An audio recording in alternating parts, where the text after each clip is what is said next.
Hey guys, welcome back to JC Radios. This is a JC discussion today with myself and John, and as always, we give you all of the wrong information with the utmost confidence.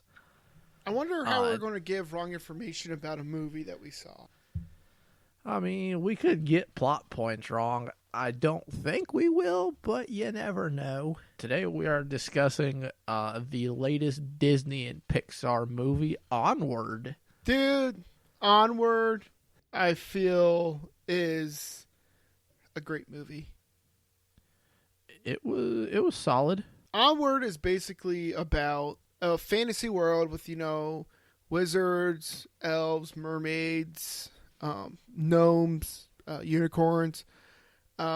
It's about how it was kind of political in the beginning. It was about how the wizards was able to give the world, fire, light, growth, everything. Yeah.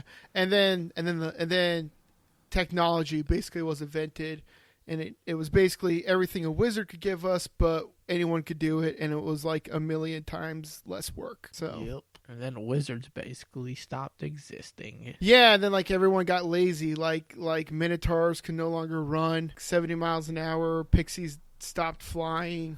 Unicorns. Yep. Unicorns were like raccoons, basically. Yeah. So That's probably the weirdest thing in there was the fact that they turned them into raccoons. I was like, I don't know where they got that from. Right. But okay. it was very funny. Raccoons. But That was basically just the gist of the opening. That had nothing to do with the actual plot. yeah. But then these two kids, these two brothers, the younger brother turns 16, and on his 16th birthday, was given a staff by his dad, who is then passed, and the staff is a wizard wand, and Wizard staff. and there's a spell that they use to bring their dad back for a day, but they only bring back the bottom half. So they go on just the legs, right. So it's the best. So they go on a quest to get a Phoenix Stone to finish the spell. Yeah. And then they go on an adventure. Yeah. So how did you think the movie was going to be before you saw it? I wasn't really sure what to expect out of it. Like, I got what the trailer was showing. I wasn't sure what the ending was going to hold in store because they did a really good job in not giving away at all what their end-game plan was, I thought. Oh, yeah. No, I totally agree. I didn't really know what to expect of it from the trailers. Again, I got the concept that Dad's dead. They brought back half of him. They're working on bringing back the rest, but I'm like, I don't know what the plan is. I assumed that they were going to bring Dad back, but they went a much different route than expected. Oh, by the way, spoiler alert, since we didn't say that already, but anyways. No, yeah. I completely agree, and I thought the ending was going to be very much a cliche ending, and then it wasn't. Yeah. And I was like, oh, they took a different route, because the older brother, he was 4 years old or something like that when their dad died, and the little brother wasn't even born yet. Yeah. The whole time, the whole thing is, we got to get Dad back before the day's up because, well, the spell only works once, and they'd already brought back half of him, so they're like, well, we have 24 hours to get the rest of him before this all is said and done. And you know what I like about this movie is that there wasn't a set bad guy. They just ran into obstacles. Oh, yeah, no, definitely. The one thing I've seen in reviews, which I completely understand, is I don't know if I would say necessarily in my own way, but I've seen a lot of people say that based on the standard that we've gotten from Pixar, this one fell a little bit shorter than most. I didn't necessarily think that. In what way? I don't know. They never really explained how it fell short. There's based on the Pixar standard, this one wasn't quite up to snuff.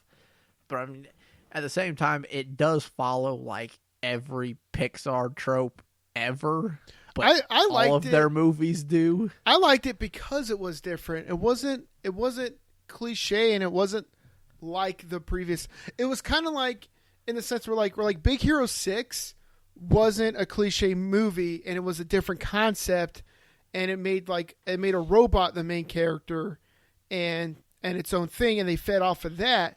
And with this one, they made they didn't necessarily make the brothers like a single brother main character. They were both main characters, and the supporting character was the bottom half of their dad.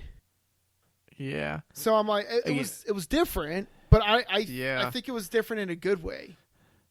It was a little different, but again, like if you really break down what you see in a Pixar movie, it checks off like every box for every Pixar movie. Yeah. Like you get the awkward pairing of people that you're like, this shouldn't work, and somehow it does work. Like with the not the griffin, the Manticore. The Manticore. The Manticore and the mom. Even just the main two, like you've got the older brother who is very much like this punk rock, like also at the same time like nerdy dude who's all about like history, but also is like super like aggressive and like punk rock looking. And then you've got his brother who is like this scrawny little kid who looks like your stereotypical like school nerd. He doesn't know how to like talk to people. And he's more of a loser than a nerd, if you ask me. That's just. I guess we could put it that way. I mean, like I'm not trying to be harsh by calling him a loser, but like no, but like he really what is. He like, was at the start. He didn't have any self-confidence. He had no friends. He didn't know how to talk to people, and he was 16 years old, and all this stuff was still a thing. Like in a sense, he was a loser, but I'm not saying that he is a loser. Not a bad thing. It's just a loser based is on a like noun. Tropes. Yeah. Based on the tropes, that's what he would fall under. But now, I thought... So, I mean, even the two main people, like, they're such contrasting differences that it's like, that shouldn't work, but it does. Well, I think the reason why it works is because they were siblings. Now, I didn't think he was a punk rocker. I thought it was more like an 80s rock thing, but... I mean... But that's just me. I'm picky about that, so I don't know. Well, you also are more into, like, actually looking at the subgenres than what I do. Yeah, that's why I'm picky, because, like... So it might fit that more than what I'm going with, but stereotypical rocker dude look. Yeah. Also kind of like big and burly. Yeah. And like what I loved about him is that like what I like about this movie is like if it was like if the game Magic was real and then went like lame. Cuz like I thought of you when I saw the Big Brother, because he was like flipping through his cards and he has his game set up, and I was like, oh my gosh, this is Cody. Oh my goodness. And he like knew everything about the game, and I was like, if Magic was real, this would be Cody. So. Yeah, that was, you could almost say that it was more, I mean, it's kind of Magic, but it was more like D&D brought to life. The cards were just a way of them like breaking it up from like actual D&D and having extra stuff to it. But yeah, it was essentially like if D&D was our world and then Magic stopped existing and we just used history of said world and turned it into a board game. What if that's what D&D is? That would be awesome, but that also would mean we lost Magic, and I want to know how to get it back. I want to know right now. You look out your window. There's a flipping dragon. How would you react? Right now, I would probably shit myself. I would probably be scared shitless, dude. I'd be so scared. It'd be a little different, though, like, if we were living that. Like, even in that world, there was still dragons, there were still this, there was still that. Basically everything in the fantasy world existed except the magic. Like they just didn't use it anymore. What I liked was the character development of especially the what I liked about the character development is that you got to know more about the little brother and how he actually has that confidence. He just needed that quote-unquote father figure. Push. Yeah, because his whole thing was like he wanted to see dad because he never met him, and he wanted to do all this like father figure stuff with his dad, but then he later realized that his older brother was his father figure the whole time. He just never noticed it till the end. So Yeah, like, so which- yeah, it was a really interesting way to go about it because they had just gotten done on what they thought they had finished up their quest, and they're just like they travel through all this stuff, they get done, and they pop out of this manhole cover and Just to they're go- in front of his high school. go back to where they and started. he's like, what the heck? He's like, I knew I shouldn't have followed you. You are a screw up, blah, blah, blah. yeah, And he walks off with bottom half of dad while brother's still behind. And he's like, what the heck? He's like, I know what I'm talking about. Like, my gut's never wrong. yeah. He's I like, know he's like looking it's gotta for the be clue. here. Yeah, and then And when he's while he's off with dad, he's got his list out and he's, crossing stuff off because he's like, well, can't do this with dad, can't do this with dad. And then he gets down to the learn to drive and he's about to cross it out and he's like, wait a minute. He's like, I did learn to drive. And that's when Yeah. he goes back through his list and realizes my brother's actually been there for literally all of these things I wanted out of my dad. I just didn't realize it because, well, you never do at the time. yeah. Okay, Ian and Barley. I kept forgetting their names, but now I have it. Yeah. So no, and what was crazy was that like a father figure, or like a father, like even though Ian was like, I give up, I'm gonna spend what little time I have with dad, like you're dumb. Like Barley was still doing everything he could to make sure that this happened for him, like any dad would. So I thought it was really cool that there was a bunch of subtle things in there that after you watch the movie you notice, because I could see that. I'm not gonna lie, I've seen that movie like 3 times. So When you're in self quarantine and got nothing else to do, why not? no, I just really like that movie that much. Also, fair point. If you like something, why not watch it again? Oh yeah, no, I watched it like 3 times. I was like, got done watching it, and I was like, we're watching that again, and then started it over. My favorite moment, one, because it shows the relationship Barley has with Ian. 2, it was just perfect humor, and 3, it was hilarious. Was when Ian accidentally shrinks Barley. Oh, yeah. And he's like, you did. His like voice is all high. He's like, you did it. The tank's huge, and the car's huge. And then he looks at him, and he's like, what happened? And all Barley says is like, oh, looks like you shrunk me. And it's like full acceptance. And hands down. Oh yeah, he's like straight up accepted what happened. He's like, what happened? He's like, well, you did a spell wrong. Every spell comes with a consequence. And he's like, and then later he gets shrunk me. Yeah, exactly. And then later he gets in like a fight with like the pixies. Oh yeah. But like the fight was stupid because he's like, no, you guys can fly. What do you think your wings are for? You used to be able to, and then you you're just calling stopped me and like, lazy? are you calling me lazy? No, I'm not. I guess I'm calling your ancestors. What did you say about my ancestors? I like when their dad accidentally pushes over all the bikes because the pixies are like bikers, and he's just like, don't worry, they can't get those bikes back up. It'll take them a long time. And then it starts revving the edge, and he's like, oh man, they're strong. Because it was like 6 bikes, and all the pixies picked them up right away. Yeah. No, it was. Man, did you notice that they were called the pixie dusters? Yeah, I did see that. No, it was. I don't know. There were a lot of moments where they kind of showed that relationship between them. I thought one of the, I guess, in a sense, more touching moments, what you expect out of Pixar was honestly at the end of it when, Ian this whole time, he wants to meet his dad. He's got to see him. And then at the end, he's like, no, he's like, Bartley, you say goodbye. He's like, because earlier in it, the whole time they talk about dad, Bartley's always like, oh, I only have 3 memories of dad, yada, yada, and yada. And then they're on this giant Cheeto that they using magic. And he's like, and Bartley's like, man, it'd be so great to have more than 4 memories of dad. And he's like, what are you talking about? He's like, you only have 3. He's like, do you have another one that you haven't said? He's like, well, it's not exactly my favorite. And he explains how when dad was in the hospital, they're like, hey, you need to go in and say goodbye. And he didn't. Like, he Well, couldn't get himself to do it. He was scared because his dad was hooked up to all the tubes and everything, and he said it didn't look like his dad, and that it scared him. Yeah. So which is very realistic and very understandable. Yeah, especially as a 4-year-old. Exactly. I mean, yeah.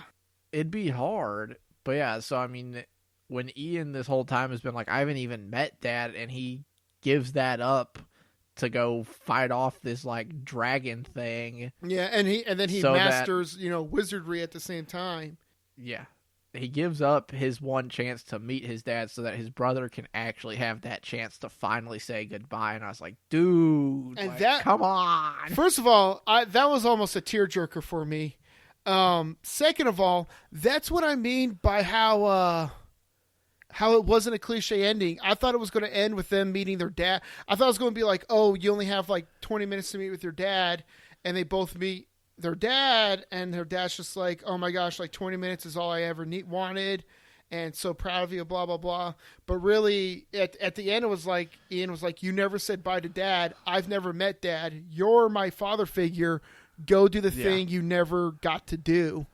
Because you could tell the fact that he also admits to Bartley that he's like, you were there for me. He's like, I didn't realize it, but he's like, you were there for me. Like, I still have you. Yeah. Like, I've never met Dad. I don't have him, but you lost him, and you never got that closure. So, go. Oh, okay. You know what part was funny though? The bridge scene. Oh, that was pretty good. When he does the spell where he's like, "Where's the bridge?" He's like, "You have to believe the bridge is there." And then he starts stepping. He's got a piece of rope attached to the. Ian has a piece of rope attached to him, so if he falls, if he stops believing, then he'll be on belay. But halfway across the bridge of nothingness, the rope it goes loose and falls off, and he's like, "You still got the rope?" And he's holding the rope. Just keep going, man. I still got the rope. Don't look back. It's just great. Just keep going forward, man. I could stay out here all day. Yeah, no, but you man, probably shouldn't. Keep going. You probably shouldn't. But the best part in the whole movie was when their mom's boyfriend finally decides to become a centaur, takes off his hat, and just has that beautiful mane. Right. Going to work. Honey, your keys are still in the house. I don't need my keys. I was born to run. And they just, beautiful, beautiful. I love the background on their mom's phone is him lifting weights.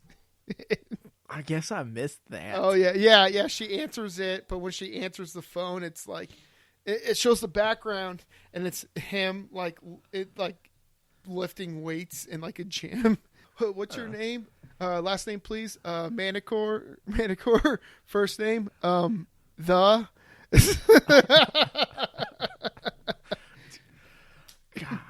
like, I don't think there's gonna be a second one because there's no reason for there to be.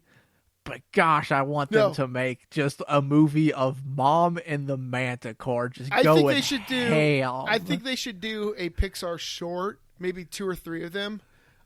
Call it like Mom and the Manticore, and just that would also suffice. It'd be like the Manticore's like trying to like be like, oh, the Manticore, but like having to do like everyday life. Yeah, that'd be funny. It was just awesome. Like, I thought it was kind of funny seeing how she was like, I got like, I have investors to think of and this and that, and then she looks at the quote she said, and she was like, what? Oh my God. And then just like reverts back to old self. Like rips off the head of the old Manticore, or the Manticore mascot. Yeah. No, what was funny was she's like, don't worry. We're here to see the Manticore. Okay. Oh, Manticore. Hey there, guys. I love like at the end she's like, oh, your boys are fine. I told them about the map. I told him about the gem. I told him about the curse. I forgot to tell him about the curse. And as a viewer, I'm like, what curse? It was also interesting though to see that even though she didn't tell him, like as soon as it happened, Bartley was like, oh no, the curse. I was like, Wait, he knew? I was like, yeah, how did he not see that this whole time? Like, Right? Like, he's an expert on everything that this game is, which is essentially real life now. And it's like, how did you forget this? I told him about the curse. I forgot about the curse. No, I don't know. The movie was great. The special effects, what I love about Pixar is the background stuff you see. Like in Cars, like the background, like the planes, instead of plane marks in the sky, it was like tire tracks. If you know, I noticed this because it happened to buffer at the right time. But when they're crossing the bridge into the city to go see the Manticore, the skyscrapers and buildings, they're castles. Oh. Yeah. That's awesome. Yeah, they're like skyscraper castles. And I was like, oh my gosh, I totally didn't see that the first time. So like if you look at all the different buildings, they're like based off of like different castles and whatnot and stuff. Yeah, no, it was like I looked at a lot of details and I was like, oh my gosh, yes. So what was the saddest part of the movie to you? What really just wanted you to cry? Honestly, I think seeing Bartley get that closure, like the way they went about it, like you just see Ian looking through like a hole in the rubble. That was probably the most like where I went, man, come on. Right. So I'm gonna sound weird. Okay, I have a reason why this scene was my tearjerker. Okay. But my scene that made me want to be like, oh my gosh, like it's gonna make me sad, was when Barley sacrificed his car to block the way. Now, first of all, that scene was hilarious, and I love how they were playing Enter into Valhalla as as he did that. But like the reason why I was like tear jerking was because like Barley, first of all, showed what he was willing to give up for his brother. First of all, that beautiful, fantastic vehicle of Majesty, it was just so heartbreaking to see get destroyed. But yeah, on top of that, like it's because Ian was like straight up like, we have to give up because cops were chasing us and I can't do the spell. And Barley's like, no, I'm going to do everything in my power and sacrifice everything I have to make sure you get what you need, which was to see their dad. And so he sacrificed literally his pride and joy and only reason to probably be living to cause a collapse of rocks to block the cops out of the way from getting to them. And and he was saluting it the whole time. Yeah. And I was like, oh no, not the car. But like, as it was going up, I started getting teary and I was like, this is actually a very solemn moment. Like, oh my gosh. Like this older brother is like the epitome of what every older brother should strive for. So yeah, definitely. It was great. But it was also beautiful in a hilarious way too. So. Very much so. What was your favorite part of the movie? It could be the same. You could just be like, oh, it's the same. The tearjerker and his favorite parts. No, I wouldn't necessarily say that was my favorite part of it. I don't know, I think one of my favorite moments was whenever he told him about, the fact that he didn't go say bye to his dad, because the whole time you see Bartley up to that point, he's very like gung-ho, move forward, like confident, take no prisoners kind of guy. And that was a moment for them to really show like why he was that way and where he was coming from and kind of break down who he was. Yeah, no, I mean, I totally agree. That was a very beautiful moment. What about your favorite moment? Oh my gosh. I mean, the whole, realizing that they need a boat and he's eating a Cheeto and he's like, use what you have. And I was like, oh God. Yeah. That was I thought it was cool how he turned the splinter into a staff. That was awesome. So that was pretty cool. I don't really know how that. I don't really know how he managed it, but it was awesome. He did the growing spell, which I kind of get, but at the same time, wouldn't it have just made it a stick? Shut up. Like, it's still kind of like the Shut up. magical properties. It was more of the whole, why does it look like a staff and not a stick? Hey, Cody. Yeah. Shut up. I don't know. I don't write these rules. I'm not gonna lie, I was really hoping they got the staff back, and that did not happen. So by the way, the answer to the first question. My favorite scene was still the tearjerker scene, just because of the beautiful majesty behind it. Fair enough. Here's what I'm thinking. If they make a second one, here's what I want. I want the Manticore to be like telling them stories about like I'll make it cliche of like a prophecy or whatever, and have Barley be like, Ian, what if you're that prophecy? And Ian being like, no, there's no way. He's like, yeah. He's like, Dad was the last wizard. Now it's you. And now the darkness will rise up again, and you have to face it in a giant epic battle of Mortal Kombat. And then have Ian be like, what? And then like what happens is like maybe, and then you hear like this like dark voice be like, I've waited like 400 years or something, and like it shows their dad's staff like sink to the bottom of like the water, and then like maybe in like a secret layer, and then be like, somebody finds it, and they're like wizards. They're like, I thought I was the last magical entity. Obviously, there's another one, and they introduce like, because like part of the mystical realm is dark magic.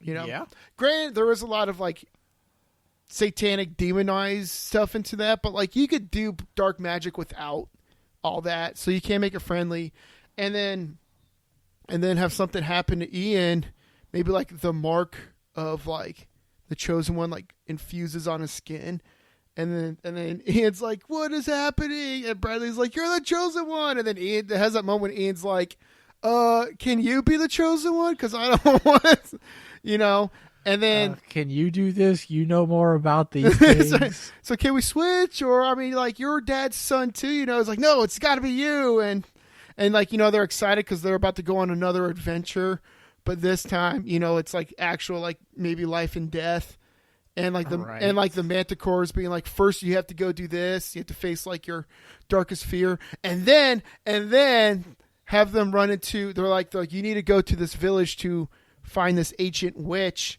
And like the witch is like beautiful in the picture, but because it's been like hundreds of years, it's like this old like thing, and like maybe Barley's like, ooh, let me smooth talk this witch lady. It's like, hello, beautiful. She's like, you're talking to me, and he's like, oh gosh, but that is pretty solid.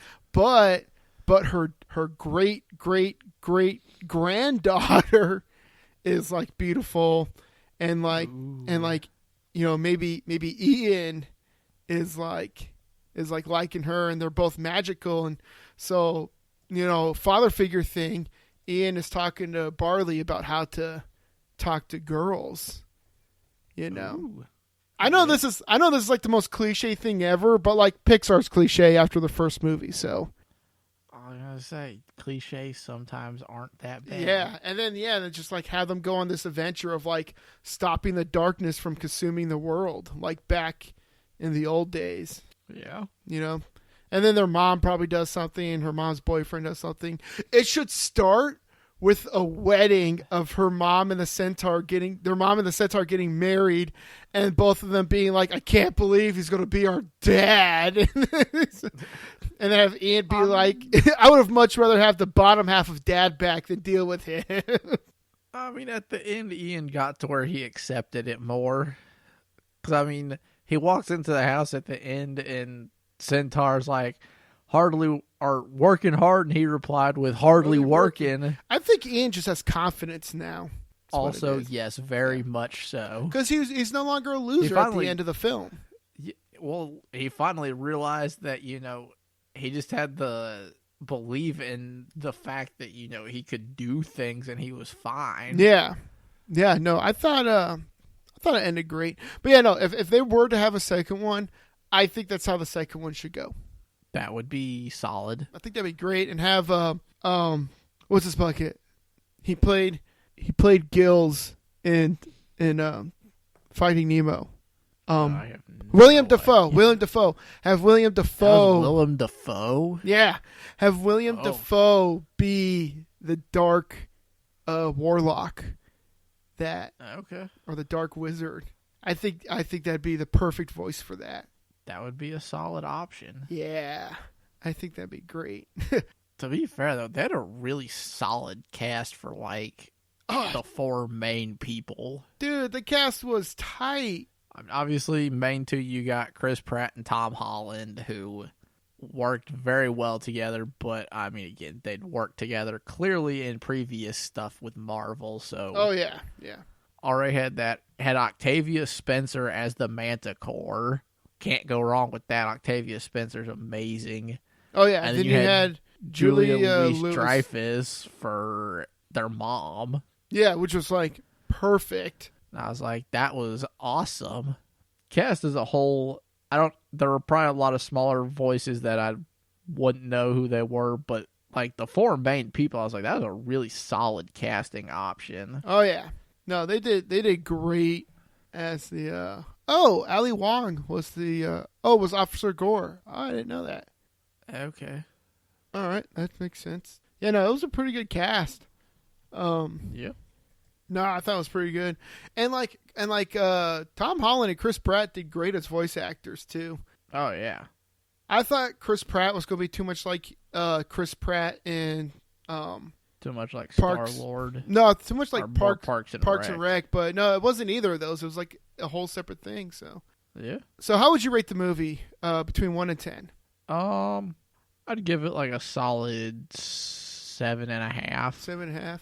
Yeah. It was good, but again, it fell into a lot of like the stereotypical Pixar stuff, so Yeah. I feel like that's not a bad one. It was different, but still stereotypical. So Yeah. I would give it a 8.8.